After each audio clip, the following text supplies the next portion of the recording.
Greetings to you in the matchless name of our Lord and Savior Jesus Christ. हाय दोस्तों, आप सभी लोगों को पास्टर जॉन की तरफ से क्रिस्ती अभिवादन और जय मसीह की। दोस्तों, अभी क्रिसमस सेलिब्रेशन का माहौल बन चुका है। अगर आप देखेंगे तो चारों तरफ लाइट डेकोरेशन है, लोग गिफ्ट एक्सचेंज कर रहे हैं और अपने दोस्त को स्वीट्स दे रहे हैं। तो एक क्रिसमस का माहौल बन चुका है। लेकिन दोस्तों, क्या हम जानते हैं कि आखिर क्रिसमस क्यों मनाया जाता है और क्रिसमस क्या है? दोस्तों, तो आज मैं आप लोगों को प्रभु यीशु मसीह के जन्म के बारे में 5 मिस्टीरियस फैक्ट्स बताने के लिए जा रहा हूं। तो इस वीडियो में आप बने रहिए, आपको मालूम चलेगा कि क्रिसमस के दिन में क्या हुआ था और यीशु मसीह का जन्म कैसे हुआ था। लेकिन दोस्तों, इस वीडियो में आगे बढ़ने से पहले मैं आप लोगों से रिक्वेस्ट करना चाहता हूं, अगर आप इस चैनल में पहली बार आए हैं या तो पहले भी आप मेरे मैसेजों को सुन रहे हैं और आपने इस चैनल को लाइक और सब्सक्राइब नहीं किया है, तो प्लीज मैं आपसे रिक्वेस्ट करता हूं, इस चैनल को सब्सक्राइब कीजिए, लाइक कीजिए, शेयर कीजिए। तो दोस्तों, यीशु मसीह के जन्म के बारे में पहला जो फैक्ट्स है वो ये है कि ईसा मसीह का जन्म होने से पूर्व 800 साल पहले ही एक प्रॉफिट था जिनका नाम आइज़ाया था। उन्होंने प्रोफेसी किया था कि यीशु मसीह का जन्म होगा और वो एक कन्या के द्वारा होगा। एक कन्या गर्भवती होगी और वो एक बालक को जन्माएगी और उसका नाम यीशु रखा जाएगा। दोस्तों, बेसिकली जब हम देखते हैं तो हमारे घर परिवार में जब किसी का जन्म होता है तो उस बच्चे के रंग के बारे में, वो बच्चा कैसा होगा, वो लड़का होगा या लड़की होगा और बड़ा होके वो क्या बनेगा, इसके बारे में कोई भी नहीं जानता। सब लोग अजान रहे थे। लेकिन यीशु मसीह के बारे में ऐसा नहीं हुआ, क्योंकि यीशु मसीह के बारे में 800 साल पूर्व ही एक प्रॉफिट था जिनका नाम आइज़ाया था। उन्होंने बताया कि यीशु मसीह जो है वो एक कन्या के द्वारा जन्म लेंगे और वो एक बालक, एक लड़का होगा और वो बड़ा होके रोगी बीमारियों को चंगाई करेगा और अंत में वो जाके क्रूस पे मारा जाएगा। और दोस्तों, दूसरा जो फैक्ट्स है वो ये है कि the birth of Jesus Christ was supernatural. प्रभु यीशु मसीह का जन्म आपके और मेरे जैसे स्वाभाविक प्रकार से नहीं हुआ है। जैसे आपका और मेरा जन्म हमारे माता पिता के संबंध में आने के पश्चात हुआ, लेकिन प्रभु यीशु मसीह का जन्म किसी स्त्री या पुरुष के संबंध के द्वारा नहीं, लेकिन पवित्र आत्मा के द्वारा हुआ है। जब मरियम जब विश्राम कर रही थी तो उसने क्या अनुभव किया कि उसके गर्भ में एक बच्चा आ चुका है और वो भयभीत हो गई और डरने लगी और उसने कहा कि अरे, मैंने किसी के साथ में कोई गलत कार्य नहीं किया है और मेरा किसी के साथ में भी रिलेशनशिप नहीं है।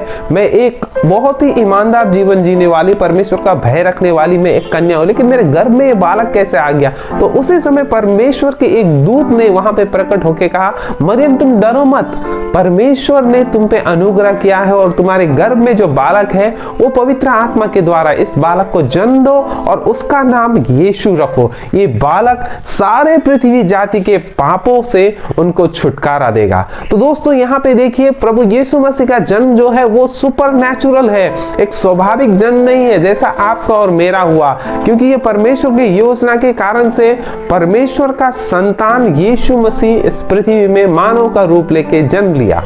और दोस्तों, तीसरा जो फैक्ट है वो ये है कि जब प्रभु यीशु मसीह कद में बढ़ने लगे जन्म लेने के बाद में, तो प्रभु यीशु मसीह क्या करने लगे, जब वो 30 साल के हो गए तो वो रोगी और बीमारियों के पास जाने लगे सेवकाई करने के लिए। और प्रभु यीशु मसीह जो लोग अंधे हैं उनके लिए प्रार्थना किया और उनको अंधे को आंख दे दिया प्रभु यीशु मसीह ने। और जो कोढ़ लगे हुए थे, कोढ़ बीमार से मर रहे थे, ग्रसित थे, प्रभु यीशु उनके पास गया, उनके घाव को साफ किया और उनके लिए प्रार्थना किया और कोढ़ी लोग चंगा हो गए। यहां तक कि प्रभु यीशु मसीह ने भूत लगे हुए, शैतान ने जिनको सताया था उनके लिए प्रार्थना किया, वो लोग ने छुटकारा पाया। और अंत में प्रभु यीशु ने मरे हुए लोगों को भी प्रार्थना किया और उन लोगों को जीवित किया। ऐसा अद्भुत साइंस एंड वंडर्स प्रभु यीशु ने मिरेकल्स परफॉर्म किया, क्योंकि वो परमेश्वर के पुत्र थे, परमेश्वर थे।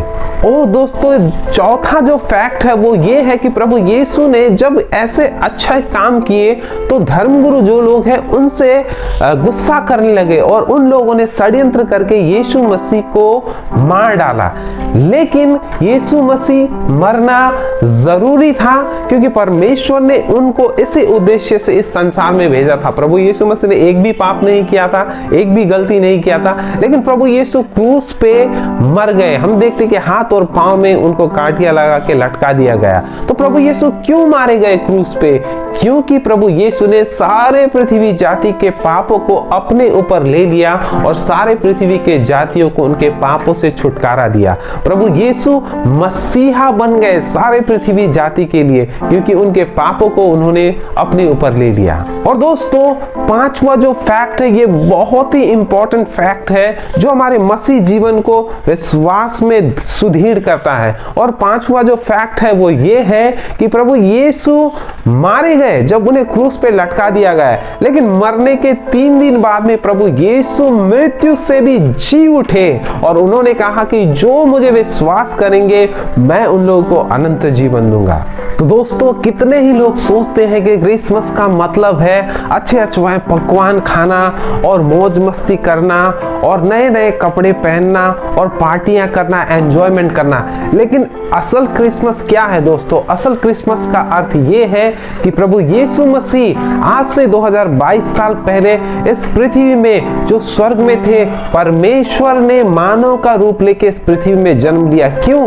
क्योंकि मानव जाति से परमेश्वर बहुत ही प्रेम करता था और हम सारे मानव जाति पाप में थे, पाप में फंसे हुए थे, लेकिन परमेश्वर ने हमें पापी होते हुए भी प्रेम किया और अपने पुत्र को इस संसार में भेजा और हमारे लिए वो कलवरी क्रूस पे मारे गए। लेकिन मरने के 3 दिन बाद में वो फिर से जी उठे और यीशु मसीह ने कहा कि जो लोग मुझे विश्वास करेंगे मैं उन्हें अनंत जीवन दूंगा। तो दोस्तों क्रिसमस का संदेश ये है कि हम इंसान जो है वो पाप के दलदल में थे, वो फंसे हुए थे, लाचार थे और बेबस थे, लेकिन यीशु मसीह का जब जन्म हुआ तो उन्होंने हमारे लिए एक आशा की किरण जगाई और वो आशा की किरण ये है कि यीशु मसीह ने हमारे पापों के लिए अपने प्राण की आहुति दी। अगर हम उन पे विश्वास करें तो हम अनंत जीवन पा सकते हैं। तो दोस्तों क्रिसमस का संदेश ये है कि परमेश्वर का पुत्र मानव का रूप लेके इस पृथ्वी में जन्म लिया मानव को बचाने के लिए। मैं आशा करता हूँ इस शॉर्ट मैसेज के द्वारा आपने आशीष पाई है। God bless you. जय मसीह की।